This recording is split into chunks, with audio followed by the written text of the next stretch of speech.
What's going on, everybody? Heading to the airport to pick up Joshua Bell. Gonna bring him back to the house here to play some music. So let's go to the airport.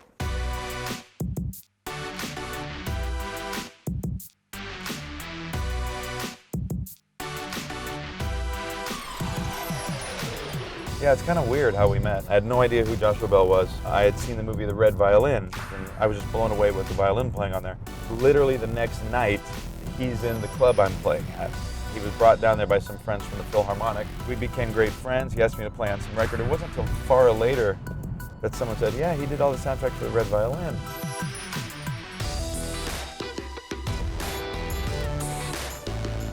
All right, so I just got the text from Josh. He landed.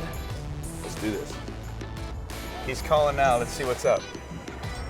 Hey, Josh. How you feeling? Cool. I'll see you in a second. So he's close. I can smell him. No, that's not him. There he is.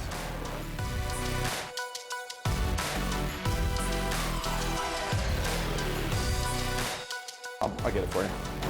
That teamwork, isn't that amazing? Aren't we just...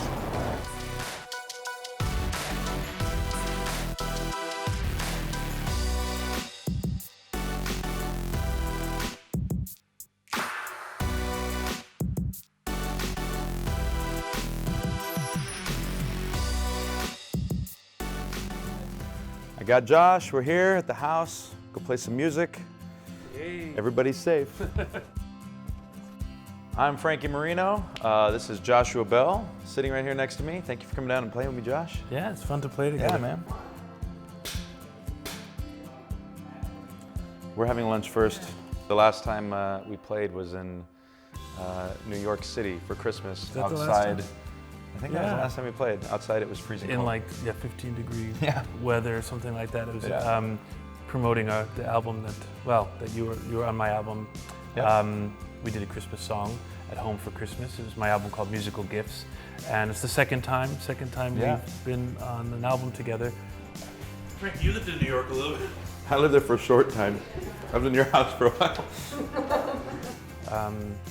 God, I feel like I've known you for forever, but I guess it's been less than 5 years that I've known you. Bach had pasta often, but Offenbach did not.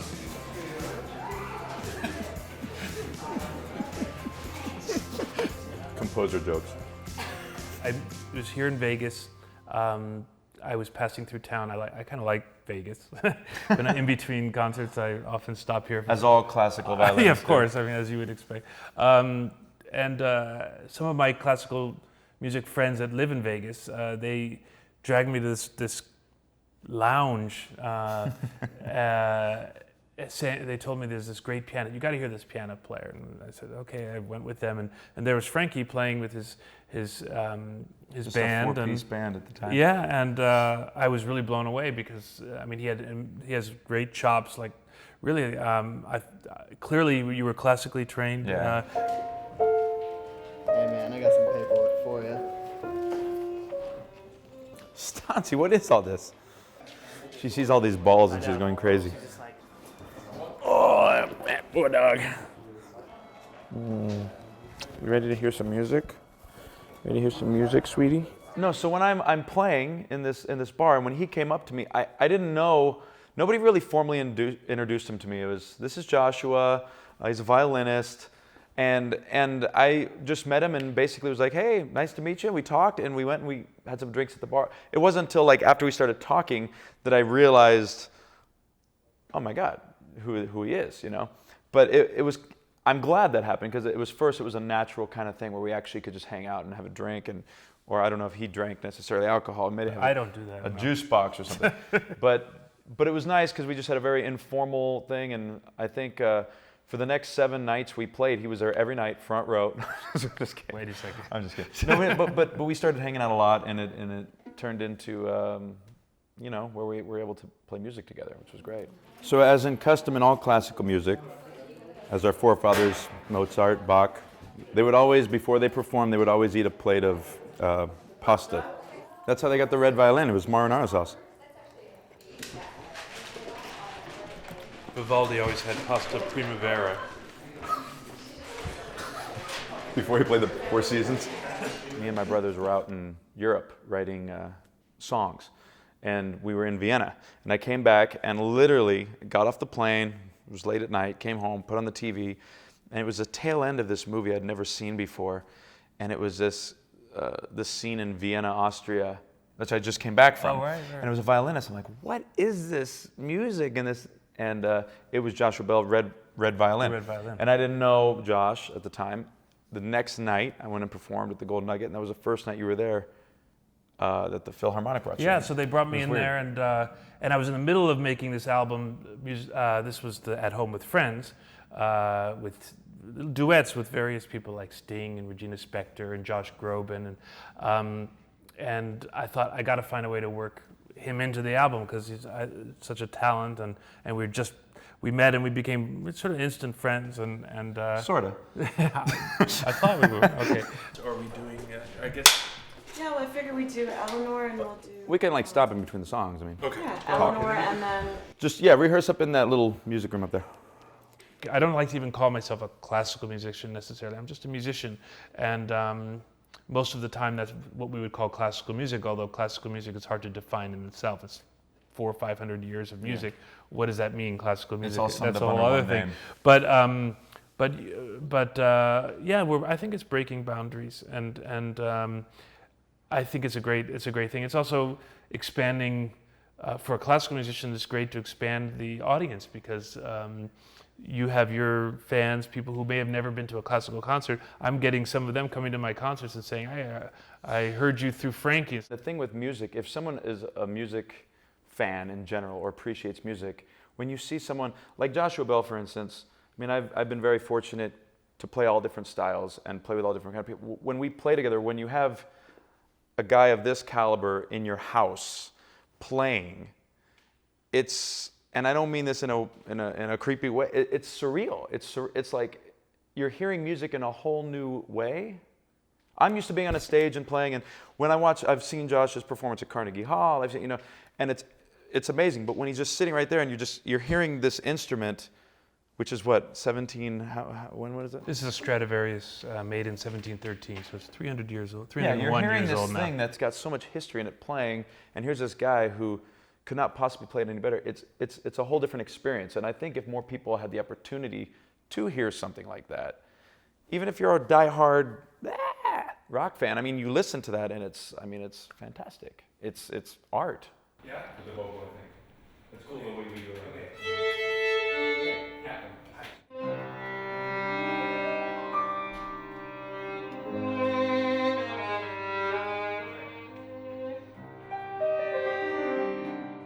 We had talked about doing a record together, his album At Home with Friends, for a long time.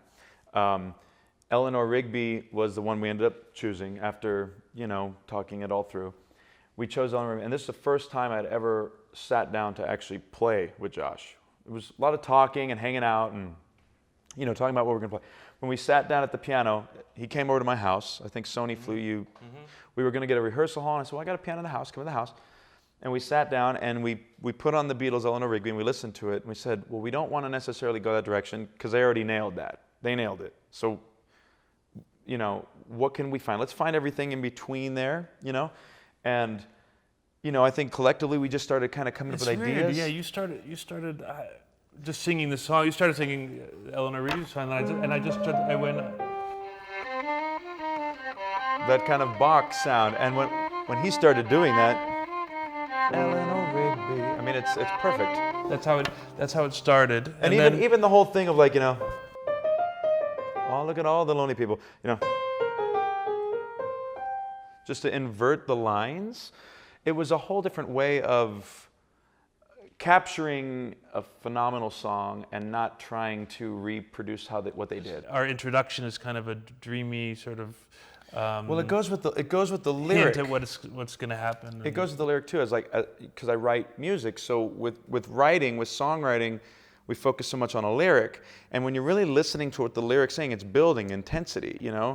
Here's this sad woman, and then here's this priest, and then all this stuff happens, and so that's why we came up with going into this real fast, where it's creating this tension.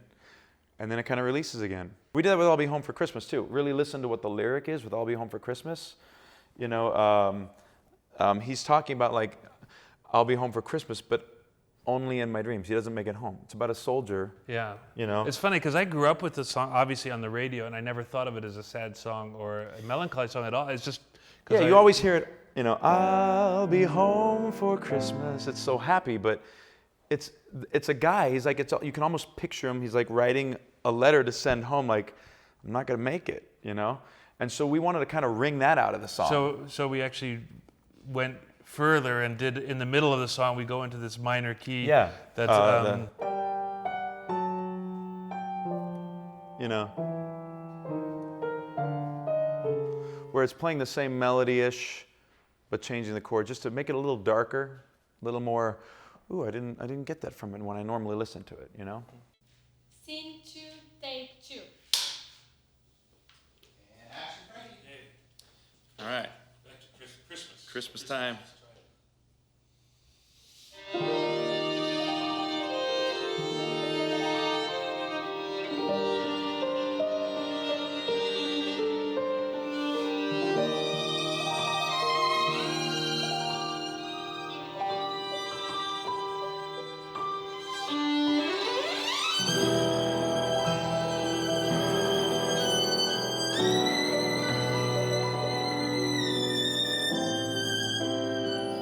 One more time.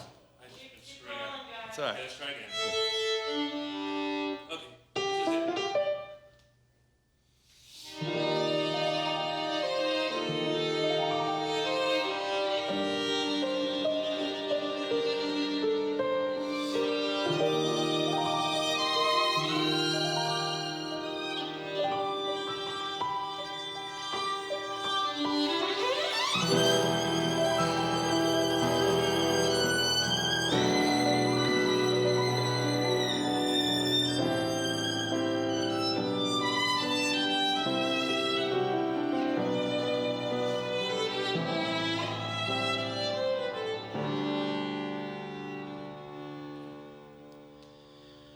I'll be home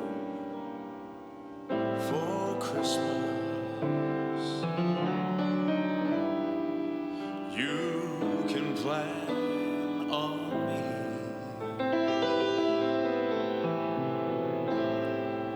Please have snow and mistletoe and presents on the tree.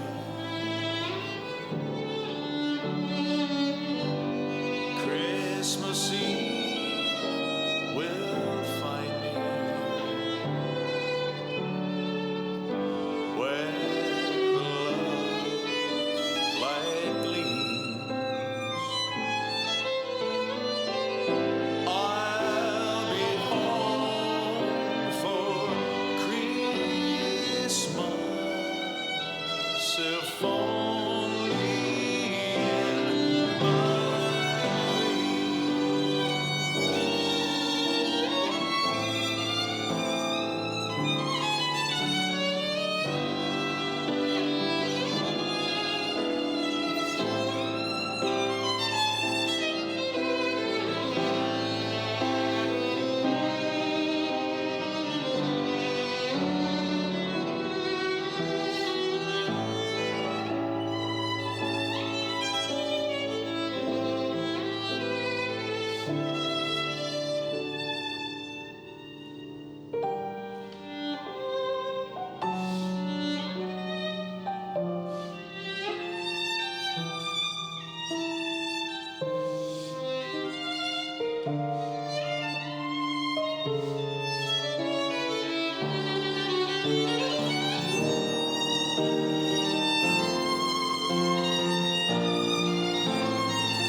I'm all about, not having these boundaries or definitions, and a lot of the albums I've done are about mixing up, music and just putting good musicians together. So I asked him, we went in the studio and then we thought, what are we going to do? Because, our styles are so different, we do completely different repertoire. But we started thinking about it. I said, I'm thinking rock music, like what do I like? I grew up with the Beatles. I mean, it was before my time, but I love the Beatles.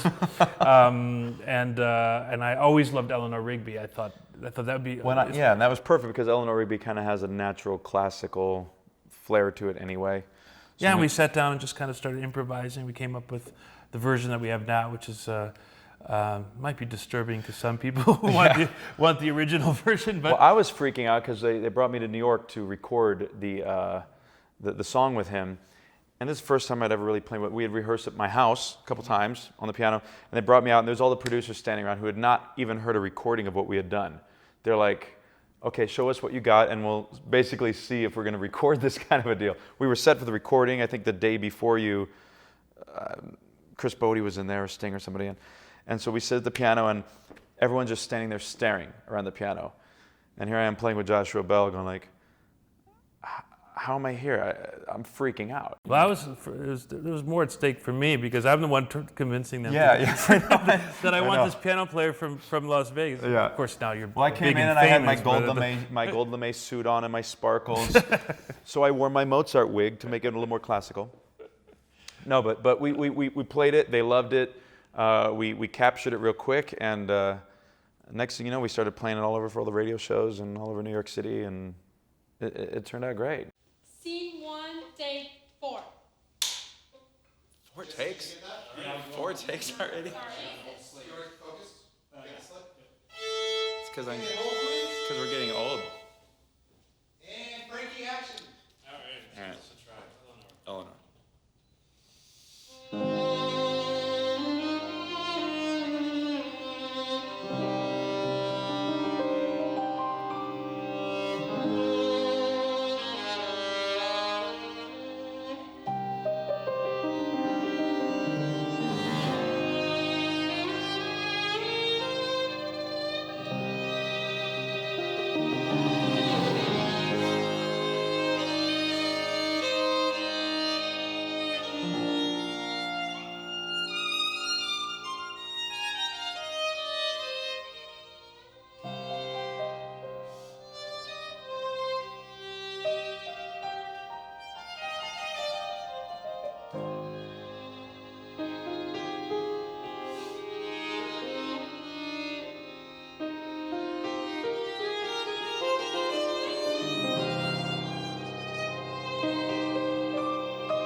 In a church where a wedding has been, lives in a dream, waits at the window, wearing a face that she keeps in a jar by the door. Who is it for? All alone. Where do they all come from? All the lonely people. Where do they all belong? Father Kinsey, writing the words to a sermon that no one will hear.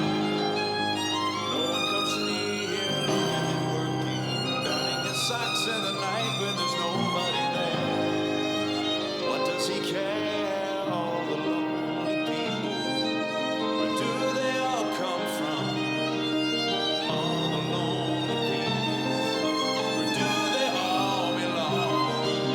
Ah, look at all the lonely people. Ah, look at all the lonely people.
felt better.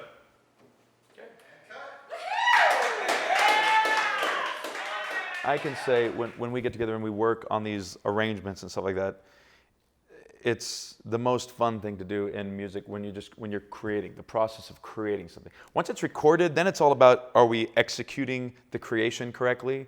You know, did we mix the blues and the reds just right? But it's coming up with the idea of what we want. And when it's just us in a room and there's no producers going like, you know, making sure the tape's rolling just right, when it's just the creative process, it's pretty cool. I mean, it's a cool sensation. It's a whole different level of music when you get to do that. All right, just dropped Josh off at his hotel. That was fun playing with him. I hope you guys like that. I love playing with him. He's awesome. I got a little bit left in me. If it's cool, I'll play you one more song.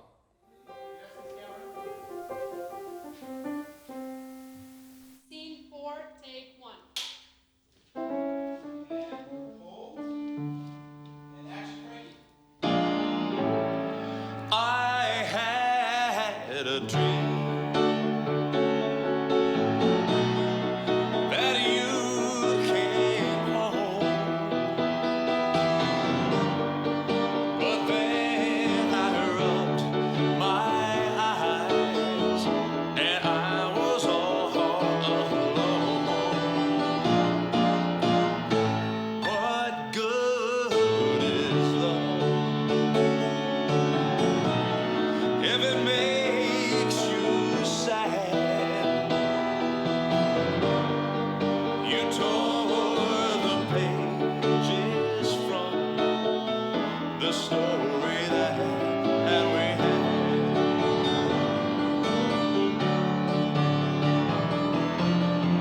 Our friends are telling me it's a crying shame how they could see us picking out a ring. But now I'm lonely, so sad and blue, 'cause Mr. Me misses you. I've tried to dry my eyes to hide the pain that follows from all the nights I cried.